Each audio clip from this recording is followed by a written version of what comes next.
All right, we are at garden number 1 at 906 Poplar Street with the Engleharts. Good morning. Good morning. Here we go. Flipping. Awesome. There you go. All right. What can we tell you?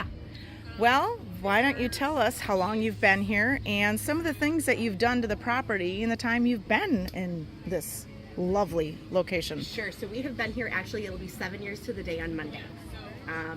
When we moved in, the yard needed a little bit of love. Well, that's a nice way to put it, right? So we kind of, it was good and bad, but we got to start fresh. So we did. Right. Yeah. And prior to that, we had lived in a 4th floor renovated industrial condo for about a decade. So this is the first time that we've ever had a yard. And I was like, you know, I think I'm going to try to learn how to perennial garden. And that's kind of like, turns out I'm kind of good at it. I think I would agree. Wow. And Matt, you made this lovely table, and I'm assuming you occasionally pull some weeds and stick some plants in the ground? I do, absolutely. I do anything that I can, usually happily. we did go through a few years where we were, you know, I think part of the process that people, I didn't realize is that it takes a lot, like there's iterations of it. Like you plant something, and then you move it, and then you move it again, and then you move it again. And that was news to me. I was like, didn't we just plant this like earlier this year? And so like, there yeah, were times when I would like do that when he wasn't home, so that like he wouldn't judge me. I'd like go and buy things and I'd plant him in the rain when he was like not but it home. definitely always, you know, it happens and it kind of turns out eventually the way you want it. So Yeah. and watering, a lot of people are asking how long it takes to water. It can take up to an hour if you want to get all of the plants. Oh, I which bet. are important. So if you want to get all the plants. and we have to do some watering in some of our beds because they just don't retain water just the way they're built. So they get So dried actually, out. like that Really? whole side of the yard, But we it's like good, it's my fun. dad used to be a crane Well, thank operator, you so he much used to for have sharing your chicken beauty. operator, and Yeah, you're We welcome. are I think every year enthralled. we keep adding to it, so that's kind of another part of it that's fun. Is it looks like it's finished, but it can still be changed. Yeah, absolutely. So there's plants you take out and overwinter, and Yeah. you can put them somewhere else and make it unique the next year. Yeah, absolutely. It's kind of funny. I work from home, and my office will be pretty bare, and then all of a sudden I'll do a Zoom call, and they're like all these plants. I look like I'm in the jungle. It's And they're beautiful. like, oh, did your wife move the plants in for the winter? Yeah, It's like she sure did. that's great. It's just me and the spiders out. So. Great. But yeah, it's good. All right, well, we hope people come out today and even on Sunday Turnout's been wonderful so far. till 3 o'clock Saturday afternoon and noon till 3 on Sunday. Yeah, Thank hope to you, see everybody. guys. Please stop.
We're here at garden number 2, and we're gonna find out all the special qualities about their yard. There you go. Hi, I'm Jim. This is my wife Anna Schonauer. Welcome to our garden.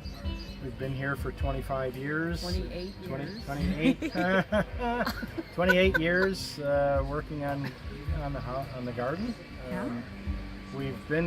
We've always loved gardening. We brought a lot of plants over from our previous home. and just kept that rolling along and adding to the garden that you see here today. It's been a 28-year project, essentially. Yeah. Every year adding to it, growing it, pushing it down a little further, that sort of thing. We've got features we brought from Michigan, like a kids' playhouse that was disassembled and reassembled here, and some of the plants came from our house in Michigan and some from friends. And we love it. It's been a lot of fun. We put a lot of artwork or ornamental stuff in the garden, cement, metal, so that's hidden throughout the garden. When you're walking along, you'll notice that there's a little gargoyle head, you know, that kind of stuff. I don't know if you can focus on that, but that kind of stuff pokes out throughout the garden. That keeps you making sure you're watching and looking for everything in it, not just the flowers. Lots of hidden gems. Yep. Thank you.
All right, Anna. The name of our garden is called Reminiscent Roots, and the meaning behind that is the plants. Gardens are an emotional, spiritual place, and our plants came from people that we love. So we keep them, we foster them, we add more, and it means a lot to us. Well, it means a lot to us as well. Thank you, Anna. Thank you.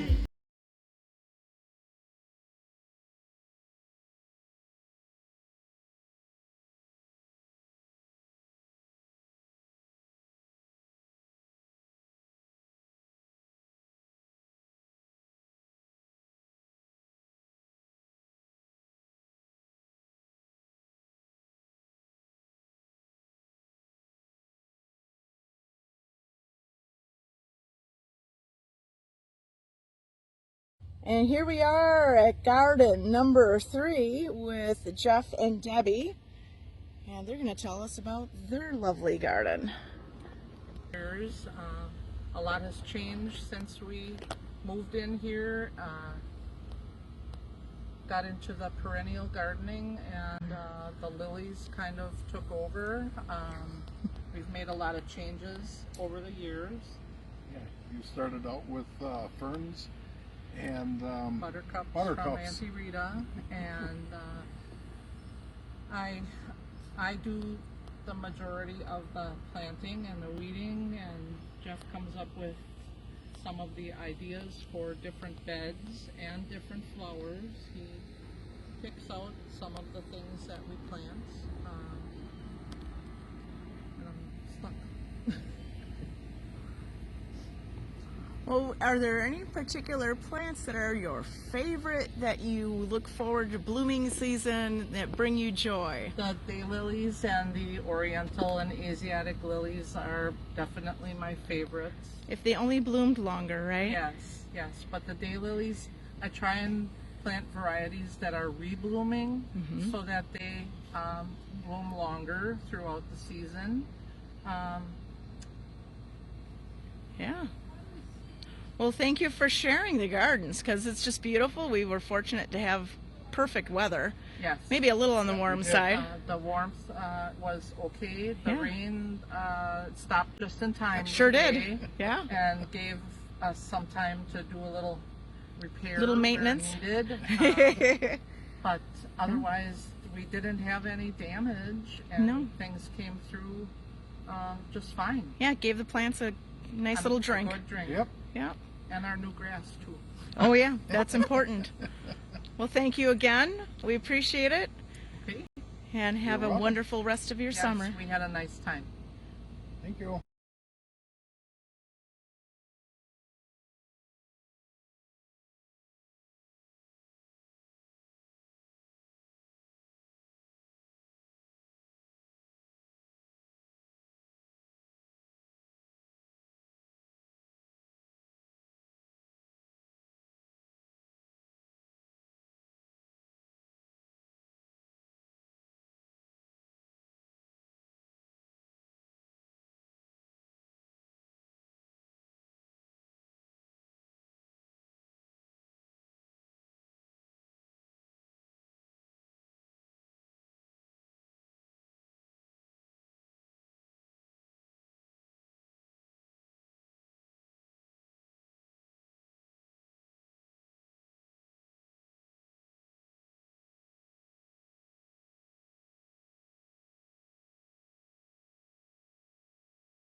Good afternoon. We're here with Tom and Linda in their beautiful home in West Bend on Edelweiss Lane, and they're going to tell you a little bit about their wonderful property.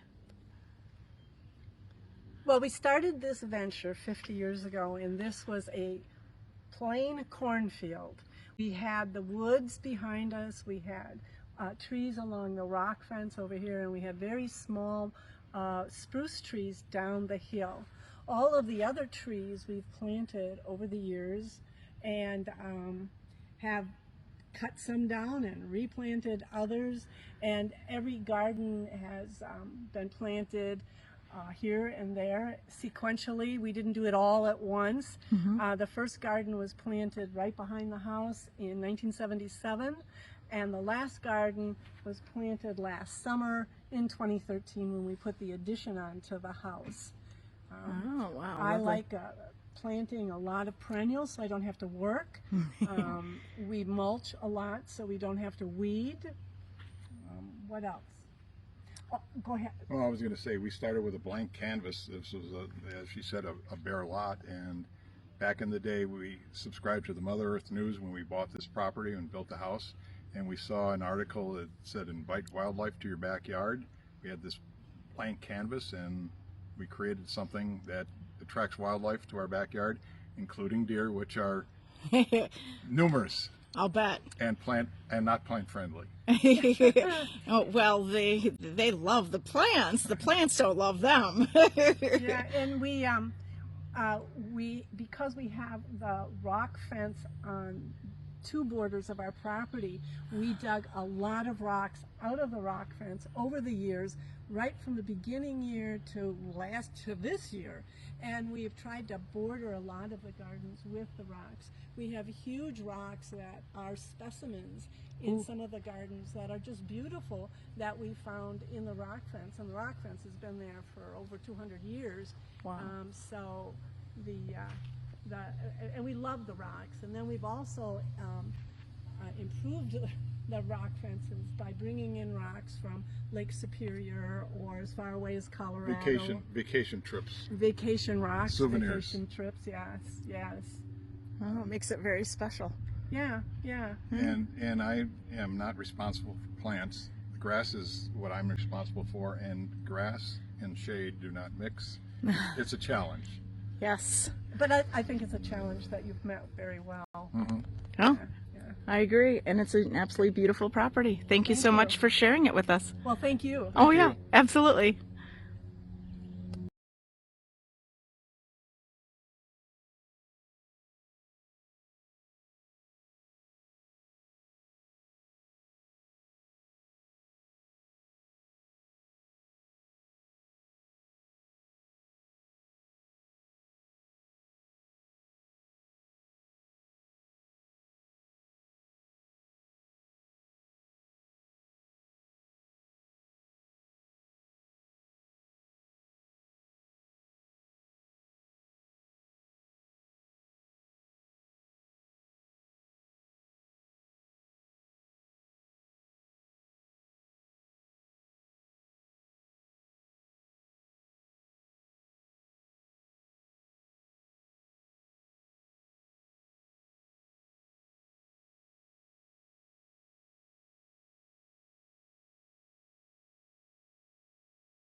Okay, I'm with the homeowners at Garden 5, Crystal and Noel.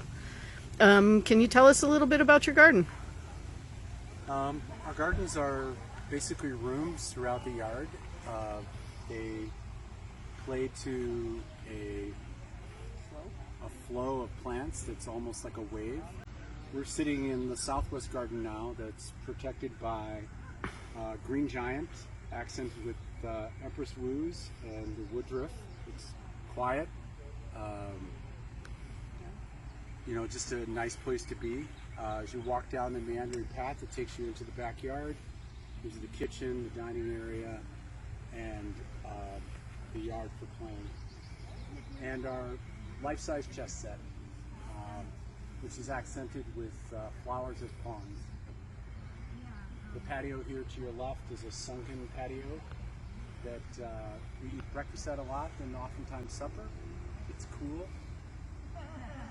And then in the back is a vegetable garden made from retaining blocks.